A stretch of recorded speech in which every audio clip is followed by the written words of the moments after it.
नमस्ते, मी doctor श्रद्धा. आता ही जी 3 महिन्याची sonography आहे, ह्यामध्ये आपल्याला ह्या पण गोष्टी समजायला चालू झालेल्या आहेत की पुढे जाऊन आईचा बीपी वाढू शकतो का, बाळ लहान होऊ शकतं का, रक्तपुरवठ्यात बदल येऊ शकतात का, पाणी कमी होऊ शकतं का, ह्याला आपण प्री इक्लॅम्पशिया सिंड्रोम म्हणतो.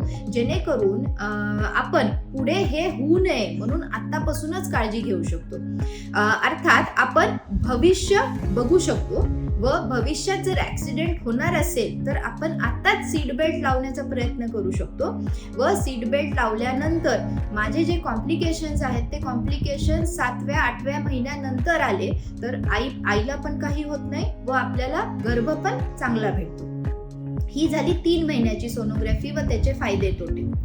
यानंतर येते 5 महिन्याची 4.5 महिन्याची सोनोग्राफी, ज्यामध्ये गर्भाचा पूर्ण डोक्यापासून खालच्या पायाच्या नखांपर्यंत अभ्यास केला जातो. बोट किती आहे, डोळे कसे आहेत, ओठ कसे आहेत, कान कसे आहेत, हृदय कसं आहे, पोट कसं आहे, या सगळ्या गोष्टींचा अभ्यास करून आपल्याला 80% तरी समजू शकते की माझा गर्भ पूर्ण नॉर्मल आहे का नाही. तर ह्या 2 सोनोग्राफ्या अतिशय महत्त्वाच्या आहेत व कुठल्याच प्रेग्नंट स्त्रीनी व तिच्या फॅमिलीनी ह्या 2 सोनोग्राफ्या स्किप नाही केल्या पाहिजेत.